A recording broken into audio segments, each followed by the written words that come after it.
Bom dia aos colegas. Dando continuidade à nossa jornada de estudo sobre Direito, Economia e Integração, que se iniciou já no final do mês de julho e teve uma semana de interrupção em razão daquele nosso curso de integração aos assistentes jurídicos da Advocacia Geral da União, que nos ocupou então uma semana de forma integral. Daí, então, retomamos agora no mês de agosto, já com a palestra do Dr. Ricardo, na semana passada, sobre normas gerais de direito econômico. E no dia de hoje, contamos aqui com a presença do professor Sérgio Borja, professor de Instituições do Direito da Universidade Federal do Rio Grande do Sul, professor de Ciência Política da Pontifícia Universidade Católica do Rio Grande do Sul, e conhecido, professor, articulista, publica em inúmeras revistas especializadas. Acho que o microfone está com... Alô? Então, professor...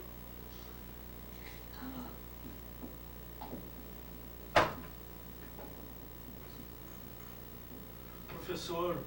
Sérgio Borja, com certeza já agradecemos de antemão pela sua disponibilidade de tempo. Sabemos da agenda do professor, constantemente convocado e convidado para eventos, palestras, tanto no interior do estado como em outros estados da federação. E sabemos que nós iniciamos esses contatos já há um bom tempo, quando ainda nem tínhamos instalado definitivamente aqui o nosso auditório. O professor Sérgio já teve a oportunidade de nos visitar anteriormente, e agora conseguimos concretizar então nesse evento que procura abordar essa questão tão polêmica e tão candente sobre as relações internacionais, sobretudo no que se refere ao Mercosul e à ALCA, e lembrando que o objetivo de tratar esses temas numa jornada relativamente à economia, integração e direito é para chamar a atenção de todos os profissionais da esfera federal de que a Advocacia Geral da União ela possui nas suas atribuições também a missão da defesa da República Federativa do Brasil nessas relações internacionais. E essa é uma atividade que não vinha sendo desenvolvida até então pela Advocacia Geral da União. Com certeza, a partir do ano de 2000, que a AGU assume efetivamente a sua atuação nesse âmbito, e com certeza nós precisamos desenvolver muito a nossa experiência no âmbito dessas relações, e contamos então com o professor Sérgio e outros para nos contribuir para esse debate. Então já agradeço de antemão a sua presença aqui, e contamos com essa parceria com a Universidade Federal do Rio Grande do Sul em outros eventos, aprofundar esse debate. Muito obrigado, professor.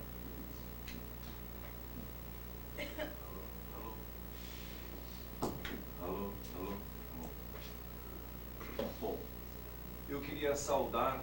a mesa na pessoa do Dr. Vanderlei Leon, procurador-chefe da União no Rio Grande do Sul, substituto, e saudar também meu querido amigo, posso dizer assim, professor, colega da PUC,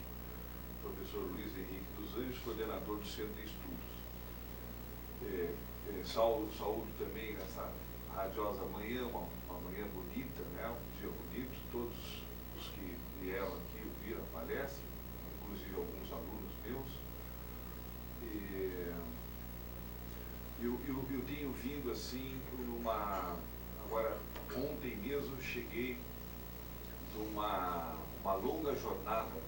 só falando sobre o problema da globalização. Eu já sou professor há 21 anos, comecei em Teoria Geral do Estado, na Unicinos, depois vim para a PUC, depois fui lá para a Universidade Federal, quando fiz concurso público, e depois peguei a Direito Constitucional 1, que é propriamente chamada Teoria Geral do Estado, e o Direito Constitucional 2 e depois o 3, Sistema Brasileiro. E fiquei nos últimos anos, até agora, como professor de Direito Constitucional. Quando comecei a sentir, agora nos anos 90, não é, um impacto significativo sobre o problema do direito constitucional, porque o direito constitucional se leciona, na realidade, é soberania, o processo de soberania, as competências originárias, toda essa coisa, né? E esse processo impactante, essa mudança nos anos 90, mais especialmente nos anos 90, nos anos assim, no final dos anos 80, nós tivemos o processo constituinte. E eu costumo sempre, não sei se por perfil psicológico, uma compulsão incrível, não sei se é uma genética isso, eu sempre me envolvo nas coisas, nos acontecimentos que estão passando dentro da sociedade no momento. E vivi intensamente, não só o processo da Constituinte, como também esse outro processo foi me envolvendo. Em função desses impactos, como se fosse um terremoto, assim, na escala 7 Richter, sobre o direito constitucional, houveram uma série de remodelações, né, a reforma constitucional, e a impactação sobre a relativização, um contraponto da soberania, também com relação ao direito internacional, as modificações, né, que até colocam uma apreciação, uma ótica de apreciação do direito, como se fosse uma cultura a ser modificada, né? Conceitos de mercado, conceitos assim, que fazem realmente nós termos com profundidade que o direito não pode ficar compartimentado ou de forma estanque, que é necessário um processo sério, um processo denso, de se ter uma visão maior, assim como a medicina pactua ou compactua ou concomitantemente utiliza processos de engenharia, de biologia, o médico ultrapassa os conhecimentos que se atêm simplesmente à parte do corpo, fisiológicas ou as patologias, e começa a adentrar outros processos. Da mesma forma, a ciência do direito necessita do aporte interdisciplinar de outras ciências. Então eu me senti muito bem, como também era professor de Teoria Geral do Estado, que tem uma contribuição muito grande de outras disciplinas, como a economia, como as ciências, a sociologia e outras ciências, de realmente, através de um feedback, realimentar todo o processo jurídico para poder, assim, fazer uma leitura mais consentânea da realidade, reatualizando sempre procurando como se fosse um colimador dinâmico, não é? Readaptar sempre a visão através das mutações e ter também não só essa visão de apreciação, mas também um colimador axiológico de valores que, através de uma massa crítica, colocasse uma apreciação axiológica de valores, no sentido, porque o direito eu acredito que seja eminentemente axiológico, e que esses aportes que às vezes vêm sobre economia ou razões de Estado, né, de certa forma deturpam esses conceitos que estão impactando sobre a sociedade. De formas que aquelas coisas que, vamos dizer, eu cito aqui, isso não quer dizer que eu seja favorável ou que eu adote essa ideologia. Acho que Marx, ele, se não resolve determinados problemas, serve como diagnóstico, às vezes, para se diagnosticar determinadas circunstâncias, determinadas situações. Ele dizia que a infraestrutura era econômica e que a superestrutura, não é? A leitura da infraestrutura era jurídica. Né? Eu prefiro até Rudolf Stambler, que coloca isso como substância, que diz que a economia é substância, repetindo, substância, e o direito seria a forma ou a expressão dessa coisa toda. Para poder fazer a leitura desse processo, então eu tive que começar a estudar coisas além do direito constitucional, a um processo, a própria teoria geral do Estado não tem condições, os livros todos foram feitos até 1900, um von Ehring, né, um Jelinek, né, que é exatamente do começo do século, de 1900, a Allgemeine Staatslehre, né, que é a teoria Geral do Estado, não é? E todos os outros livros, esses livros manuais que nós temos, eles pegam por trabalharem também com conceitos que já não dizem mais respeito, que até os próprios alunos se impactam, né? Porque nós professores temos um privilégio, que é estarmos em aula e sermos como uma massa em que o oleiro, na realidade, é a mentalidade, a mente crítica dos alunos, né? Que nos colocam, nos expõe todo dia e nós temos que melhorar, sabe, essa coisa toda. Então, nesse processo altamente complexo, dialético, de interação com a realidade,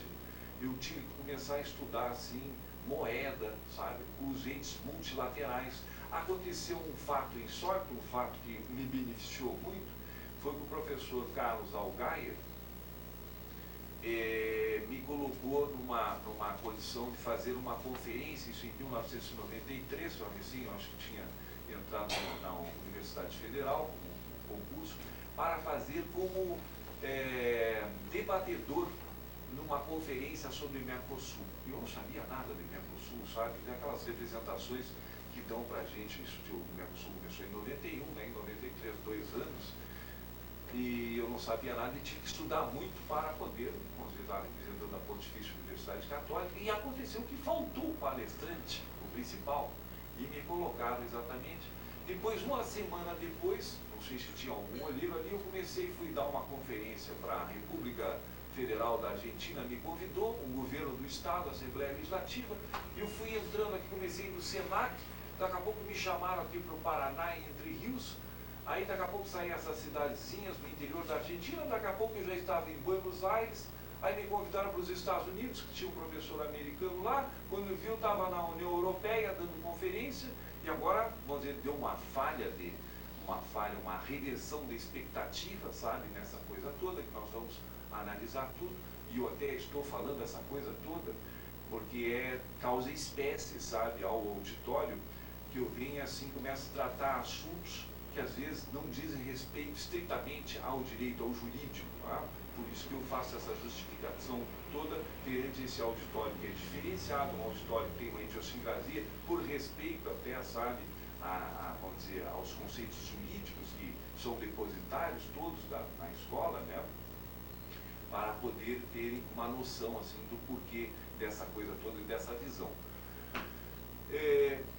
Tenho escrito bastante, então tenho feito até contribuições nisso. Nós vamos lançar um livro, está sendo feito. Agora eu vim de Alegrete, voltei de Alegrete, agora na quinta-feira passada, fui para Buenos Aires, dei 2 conferências no Colégio de Advogados lá, saí, entrei para Entre Rios, vim de Entre Rios, agora cheguei, não é, faz pouco. E essa é outra conferência sobre essa temática. Chega um ponto mais que já não se tem mais de tanto acuado assim de se fazer conferências, que não se tem nenhuma metodologia mais para se expor, porque variam as coisas, não é? Então, eu queria começar, nós estamos agora com 10 horas, nós acho que atrasamos meia hora nesse começo, né? Eu sou muito prolixo, eu até vou tentar condensar isso. E nós vamos aqui, seria reflexões sobre o ALCA, né? A área de livre comércio com os Estados Unidos, que agora houve uma pressão para se apressar esse processo, né, dos Estados Unidos. Então, eu poderia falar especificamente sobre isso, mas eu creio que é necessário se traçar um cenário, sabe, que resguarde, ou que mostre, porque o que foi ontem, o que é hoje, ou o que vai ser no futuro, é um reflexo dessas coisas que aconteceram há uma questão de 10 anos, não é? Sempre se disse que a década de 80 é uma década perdida, né? E eu vejo alguns agora que dizem que os estados latino-americanos e com os estados emergentes, que seria essa década de 90 não uma década perdida, mas até desperdiçada, não é? E eu vou traçar esse cenário, registrar esse cenário que até 1988, e a nossa Constituição é de 1988, não é? Nós tínhamos um equilíbrio representado dentro da Constituição que reprisava de alguma forma, sabe, o próprio equilíbrio que existia nessa dicotomia, um mundo como se fosse uma laranja, como se fosse um globo cortado, cercado em duas antinomias, dois processos políticos antinômicos e econômicos, inclusive. um lado estava os Estados Unidos da América, do outro lado a União das Repúblicas Socialistas Soviéticas. Um regime, um sistema político liberal, do ponto de vista constitucional, do constitucionalismo político liberal, que dá uma sinergia, uma projeção através do princípio da liberdade, o liberalismo, e outro um sistema socialista, né, que potencializa a igualdade, não a igualdade formal, mas a igualdade vista de uma forma material. A União das Repúblicas Socialistas Soviéticas, de forma similar aos Estados Unidos da América, que tinha já se metido numa guerra, numa aventura no Vietnã, se aventura nas suas fronteiras a interferir no Afeganistão, financiando determinados projetos, sabe, uma luta interna no Afeganistão. Ora, a União das Repúblicas Socialistas Soviéticas, um país emergente também, com sérias dificuldades econômicas, com um produto interno bruto similar ao do Brasil,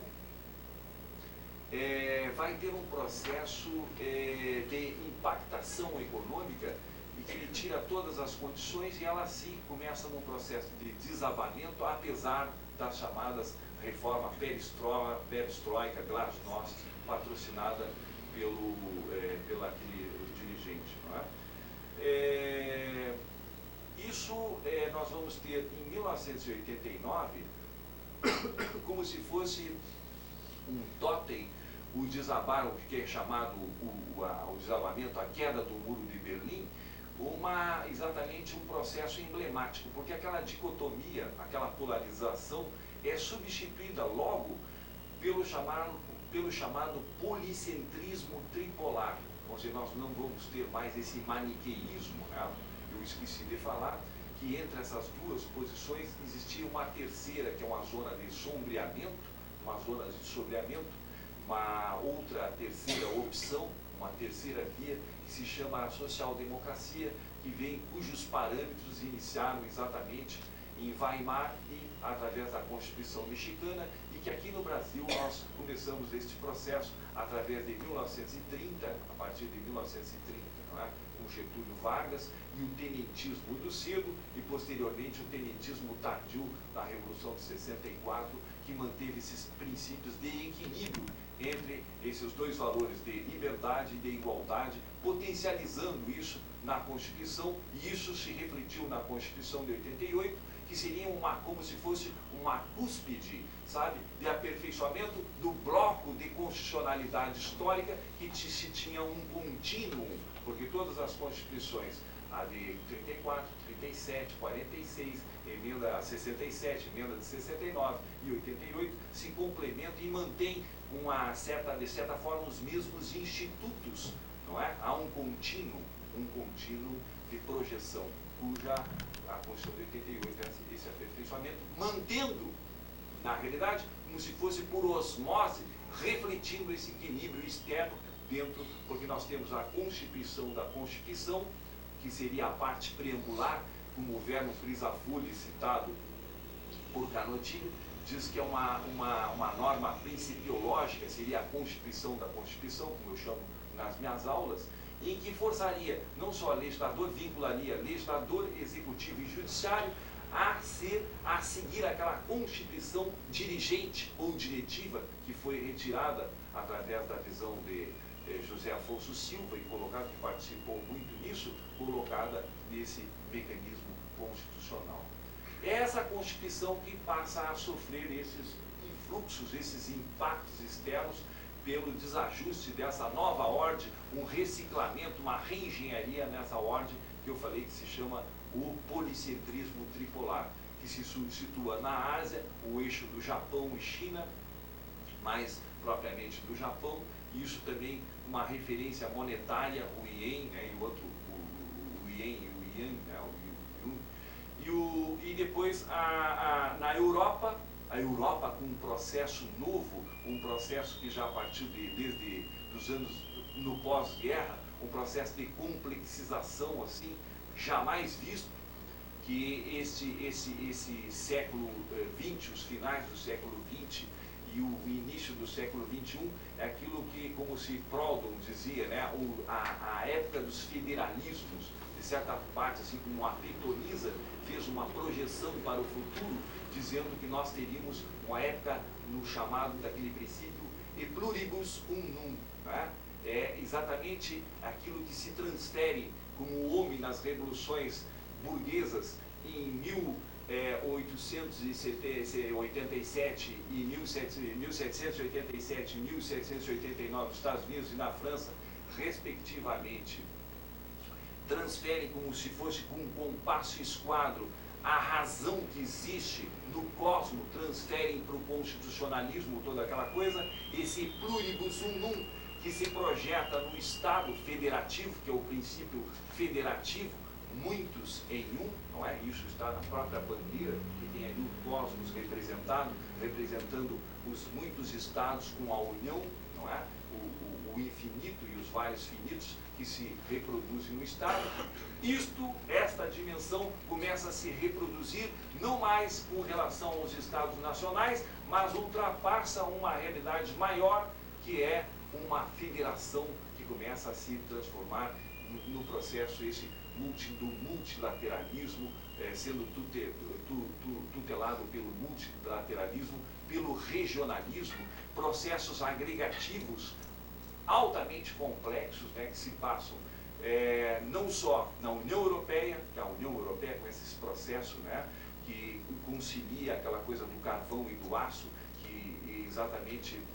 criavam a guerra entre, sempre polarizava a França, Inglaterra e a Alemanha, não é? E eles resolvem fazer daquele limão uma limonada, não é? E aperfeiçoar esse processo, criando conjunções. Isso facilitado pelos entes multilaterais que nós vamos localizar agora. Em 1944, um pouquinho antes do término da guerra, da Segunda Guerra Mundial, nós vamos ter de forma destacada, sabe, um evento, um fato político, um fato histórico muito importante para tudo o que nós estamos vivendo, que é exatamente em Bretton Woods, nas Montanhas Rochosas dos Estados Unidos, uma pequena cidadezinha, se reúnem vários economistas, várias próceres de todos os países aliados que participavam contra o eixo, contra a Itália, a Alemanha e o Japão, esses aliados, discutindo uma possível versão para se regrar, porque se identificou exatamente que a geração, o surgimento das guerras se davam exatamente em função das disputas dos mercados e que os estados nacionais serviriam como longamanos, como gendarmerie para proteger a produção interna dos seus países e o comércio passava a ter uma bandeira, não se tinha esse processo ainda oligopolítico, um processo transacional representado pelas multinacionais ou transnacionais corporations, né? E em Bretton Woods se reúne eminências, esse daqui o chamado, ironicamente, Bob Fields, Roberto Campos, aqui pelo Brasil, representando, foram vários países, Dexter White, um economista americano, e John Maynard Keynes, um outro economista, um célebre economista inglês. E ali eles discutiram todos esses reticulados, a possibilidade de se criar um site, um locus, para se regrar todo este comércio internacional, e também reticulados que orientassem os países para que não solvessem seus conflitos todos, não é? Se tratou duas coisas principais, a criação dos entes multilaterais, a General Agreement on Trade and Tariffs, o Acordo Geral de Tarifas, não é? O Fundo Monetário Internacional, que está sempre em voga, agora mesmo saíram 8 bilhões de dólares para a Argentina, que está num sufoco violento, isso não tem uma afetação conosco aqui, né? E o Fundo Monetário Internacional, o Banco Mundial, World Bank, né? O Banco Mundial, e também, concomitantemente a isso, se discutiu o problema da moeda, porque a moeda é uma coisa muito importante, sabe? Isso, este governo que aqui está, de certa forma, em tese, sabe, teve uma consciência viva disso. E é um problema a ser resolvido pela humanidade, o problema da moeda. Eu vos digo que não só nas partes dogmáticas das constituições, nas partes que dizem respeito aos direitos e garantias individuais, estão ali depositados num processo altamente complexo, como se fosse uma escada, não é? E que é infinita essa escada, porque mais complexo é o humano, mais complexos serão os direitos referentes ao humano. Então nós temos aquele escalonamento, desde as primeiras revoluções burguesas, aquele escalonamento dos direitos